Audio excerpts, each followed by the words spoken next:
दोस्तों, क्वाइस सक्सेस के YouTube channel में आप सबका स्वागत है। परिचय। अंकिता, जैसा कि हम जानते हैं कि पौधों को पानी की आवश्यकता होती है। विल्टेड पत्तियां फिर से हरी हो जाती हैं जब उनकी जड़ों में पानी डाला जाता है, जिसका मतलब है कि पानी पत्तियों तक ऊपर पहुंच जाता है। हाँ, हमने ये भी सीखा है कि प्रकाश संश्लेषण के लिए पत्तियों को पानी की जरूरत होती है। इसी तरह पत्तियों में उत्पादित खाद्य में पौधे के अन्य हिस्सों, तनों, जड़ों, फूल और फलों में भी पहुंच जाता है। इसे पहुंचाने की प्रक्रिया ऊतकों द्वारा की जाती है। हाँ अंकिता, इसी तरह पशुओं में आंत द्वारा अवशोषित भोजन शरीर के सभी भागों के लिए होता है। फेफड़ों में अवशोषित ऑक्सीजन शरीर की हर कोशिका तक पहुंचती है। कोशिकाओं में उत्पादित कार्बन डाइऑक्साइड उन्मूलन के लिए फेफड़ों में लाई जाती है। एकदम सही माधुरी, ऐसे सभी कार्य परिवहन प्रणाली के परिणाम हैं। तो आओ अपने इस अध्याय में परिवहन प्रणाली के बारे में विस्तार से चर्चा करें। उद्देश्य। इस पाठ के अंत में आप निम्न करने में सक्षम हो जाएंगे: पौधों और पशुओं की जरूरतों के परिवहन की प्रणाली जानना, अणुओं जैसे के प्रसार की गति के तंत्र का पता लगाना, असमस और सक्रिय परिवहन को समझना, पहुंच के जरिए रक्त की महत्ता को समझना, मानव हृदय की संरचना और कार्य को जानना, रक्त की संरचना को समझना, धमनियों, शिराओं और केशिकाओं को समझना, प्रमुख रक्त समूह और ब्लड ट्रांसफ्यूजन के समूह के मिलान को समझना, संचार प्रणाली के विकारों का पता लगाना, पौधों में जाइलम और फ्लोएम की संरचना और कार्य का पता लगाना, अणुओं की गतियों के लिए तंत्र, अणुओं की गति कोशिका के अंदर या बाहर उसे संक्रमित करती है। कोशिका झिल्ली चुने हुए पदार्थों का पारगम्य है, जिसका अर्थ है कि यह कुछ अणुओं के प्रवेश और निकास की ही अनुमति देता है। अणुओं की गति जगह लेता है। प्रसार, असमस और सक्रिय परिवहन। प्रसार कणों या अणुओं की गति है जो एक क्षेत्र से अपनी उच्च एकाग्रता के एक क्षेत्र के लिए कम एकाग्रता को पहुंचाती है। उदाहरणार्थ, श्वसन के दौरान फेफड़ों में ऑक्सीजन भरी हवा उच्च रक्त नलिकाओं में एकाग्रता से चलती हैं, जो उनमें ऑक्सीजन की कम एकाग्रता के होने पर गतिशील होती हैं। असमस एक गति होती है जिसमें पानी के अणु एक क्षेत्र से ज्यादा पानी के अणुओं के क्षेत्र में कम पानी के अणु वाले क्षेत्र में पहुंच जाते हैं, जब उनको सेमी परमिबिल मेम्ब्रेन से अलग किया जाता है। सेमी परमिबिल मेम्ब्रेन का अर्थ एक मेम्ब्रेन यानी झिल्ली से है, जो कुछ अणुओं जैसे पानी के अणु के माध्यम से गुजारते हैं, लेकिन कुछ अन्य बड़े अणुओं के लिए नहीं। प्रसार या असमस के दौरान कोई ऊर्जा खर्च नहीं होती है। सक्रिय परिवहन अणुओं की गति होती है जो एकाग्रता ढाल के खिलाफ होते हैं, जो ऐसे क्षेत्र से जहां पर एक क्षेत्र से दूसरे क्षेत्र में उच्च एकाग्रता वाली जगह पर पहुंचाता है। सक्रिय परिवहन में ऊर्जा की आवश्यकता होती है। मानव में वहन। अधिकतर पशुओं के शरीर में पदार्थ को रक्त के जरिए एक भाग से दूसरे भाग में ले जाया जाता है। इस प्रकार रक्त परिवहन के लिए ऊतक है और पूरे शरीर में पहुंचता है। रक्त पोषक तत्वों, श्वसन गैसों, हार्मोन्स और बेकार सामग्री को शरीर के एक अंग से दूसरे में पहुंचाता है। संचार प्रणाली में अंग जो रक्त बनाकर पूरे शरीर में प्रसारित होते हैं, मानव संचार प्रणाली में शामिल होते हैं। केंद्र में स्थित मस्कुलर पंप, जिसे हृदय कहा जाता है, और रक्त वाहिकाएं जो ट्यूब संरचनाओं की तरह हृदय से जोड़ती हैं। रक्त वाहिकाएं 3 प्रकार की होती हैं। धमनियां ये रक्त को हृदय से शरीर के विभिन्न भागों में पहुंचाती हैं। नसें ये रक्त को शरीर के विभिन्न हिस्सों से हृदय तक पहुंचाती हैं। केशिका ये धमनी और नस के बीच शिरा होती है। केशिकाएं रक्त और ऊतकों के बीच सामग्री को आदान प्रदान करने की अनुमति देती हैं। मानव हृदय संरचना। हृदय एक शक्तिशाली मांसपेशियों का अंग होता है जो सीने के ऊपरी भाग में फेफड़ों के बीच होता है। इसमें 4 चैम्बर होते हैं, 2 दाएं और बाएं, एट्रिया सिंग कोष्ठ आलिंद भी कहा जाता है इसे, और 2 दाएं और बाएं निलय हैं।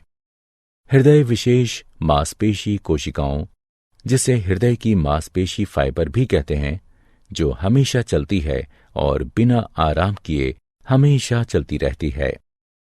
संकुचन और विश्राम को 2 धड़कनों के बीच के समय को कहा जाता है, जिसमें वाहिकाएं रक्त को पंप करती हैं। हृदय की धड़कन से शरीर के बाकी सभी अंग उचित तरह से वहन का काम करते हैं। 1 मिनट में सामान्य मानव का हृदय 72 बार धड़कता है। हृदय की धड़कन में असामान्यताओं का पता लगाने के लिए ईसीजी या इलेक्ट्रोकार्डियोग्राफी करवाते हैं। मानव हृदय के कार्य। अशुद्ध रक्त में ऑक्सीजन कम होती है और कार्बन डाइऑक्साइड अधिक होती है, और शुद्ध रक्त में पूर्ण ऑक्सीजन होती है। एक बड़ी नस शिरा नसों के माध्यम से अशुद्ध या विऑक्सीजनित रक्त को शरीर के सभी हिस्सों से इकट्ठा करती है और दायां आलिंद को खाली कर देती है। फेफड़ों से एक ही समय में नस में बायां आलिंद ऑक्सीजन से रक्त लाता है। इस समय हृदय के सभी 4 कक्ष आराम कर रहे होते हैं।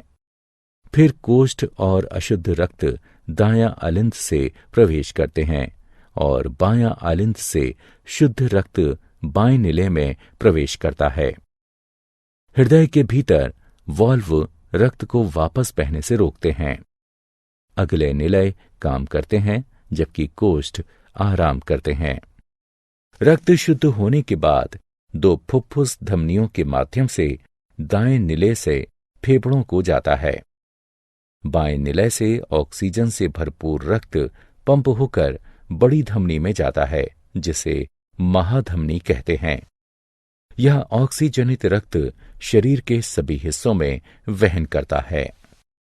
नसें अशुद्ध रक्त हृदय को लाती हैं और धमनियां उन्हें शुद्ध करके हृदय से दूर ले जाती हैं। लेकिन यहां 2 अपवाद हैं। फुफ्फुसीय धमनी अशुद्ध रक्त वहन करती है और फुफ्फुसीय शिरा शुद्ध रक्त वहन करती है। रक्त एक संयोजी ऊतक है जो पूरे शरीर में संचालित होता है। यह एक द्रव सा होता है जिसे प्लाज्मा कहते हैं, जिसमें 3 प्रकार की रक्त कोशिकाएं होती हैं, जिन्हें लाल रक्त कोशिकाएं, श्वेत रक्त कोशिकाएं और ब्लड प्लेटलेट्स के नाम से जानते हैं। रक्त कोशिकाएं अस्थि मज्जा से निर्मित होती हैं। लाल रक्त कोशिकाएं आरबीसी या एरिथ्रोसाइटस, ये आकार में गोल और एक लाल रंग की हीमोग्लोबिन नामक वर्णक होते हैं। लाल रक्त कोशिकाओं में कोई नाभिक नहीं होते हैं। आरबीसी ऑक्सीजन को ऊतकों तक ले जाते हैं और फिर वापस कार्बन डाइऑक्साइड ऊतकों से लेते हैं। करीब 5 मिलियन mm³ एरिथ्रोसाइटस रक्त परिसंचारी में होते हैं। श्वेत रक्त कोशिकाएं WBC या ल्यूकोसाइटस, चूंकि ये कोई रंग द्रव नहीं ले जाते, इसलिए इन्हें रंगहीन WBC कहते हैं, जो अनियमित आकार के होते हैं। परिसंचारी खून में 5000 से 7000 mm³ WBC उपलब्ध होते हैं। ये शरीर को संक्रमण से बचाती हैं, जो रोगाणु या एंटीबॉडी बनाने वालों को खा जाती हैं।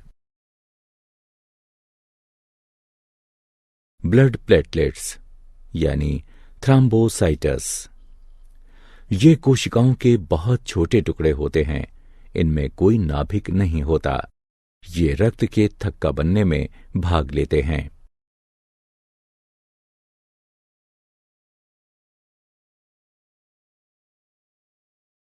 रक्त के कार्य।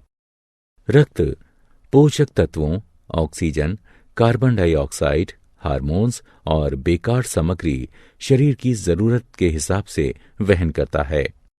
कुछ दवाएं भी शरीर में रक्त के माध्यम से दी जाती हैं।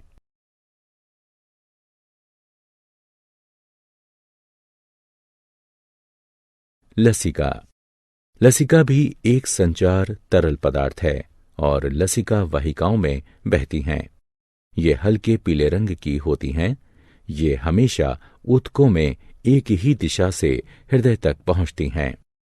कोशिकाओं को लिम्फोसाइट कहते हैं, जिनमें लसिका होती है और शरीर को संक्रमित होने से बचाती है।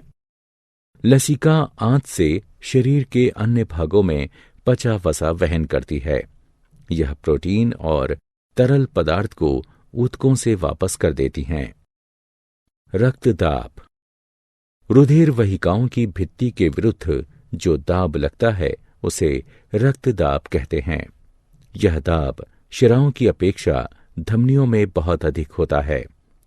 धमनी के अंदर रुधिर का दाब निलय संकुचन के दौरान प्रकुंचन यानी संकुचन दाब तथा निलय अनुशिथिलन के दौरान धमनी के अंदर का दाब अनुशिथिलन दाब कहलाता है।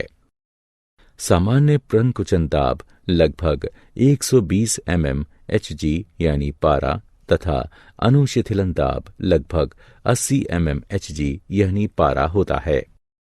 रक्तदाब को जिस उपकरण से मापते हैं उसे रक्तदाब मापी यानी स्फाइगोमोमैनोमीटर कहते हैं। उच्च रक्तदाब को हाइपरटेंशन भी कहते हैं और इसकी वजह से रक्त के प्रवाह में बड़ा अवरोध हो जाता है और रक्त का प्रवाह नहीं हो पाता। इससे एक धमनी और आंतरिक रक्तस्राव का खतरा हो सकता है।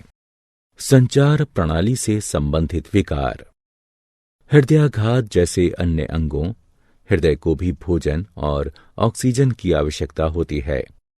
जब हृदय को आपूर्ति करने वाली धमनियां मोटी हो जाती हैं या ज्यादा वसायुक्त भोजन की वजह से हृदय की मांसपेशी कोशिकाएं पर्याप्त धड़कन को हासिल नहीं कर पाती, हृदयाघात तब होता है जब ईसीजी असामान्य हो और इसके उपचार के तरीके हैं। रक्ताल्पता। जब हीमोग्लोबिन स्तर एक दिए गए बिंदु से कम पर आ जाता है तो उस स्थिति को रक्ताल्पता यानी एनीमिया कहते हैं। इससे व्यक्ति कमजोर हो जाता है और पीला दिखता है, साथ ही सुस्त हो जाता है। आयरन की खुराक लेने से रक्ताल्पता को दूर करने में मदद मिलती है। अधिश्वेत रक्तता। यह एक ब्लड कैंसर है। संकीर्ण हड्डी लाल रक्त कोशिकाओं की कीमत पर अत्यधिक श्वेत रक्त कोशिकाएं बनाती है। उच्च रक्तदाब। इसमें उच्च रक्तदाब की स्थिति होती है जिससे सिर दर्द, चक्कर आना और थकावट का एहसास होता है। सामान्य रक्तदाब 120/80 होता है। उच्च रक्तदाब चिंता करने से भी होता है। पादपों में परिवहन। पानी का परिवहन पादपों की जड़ों को पानी और खनिज मृदा से हासिल होता है।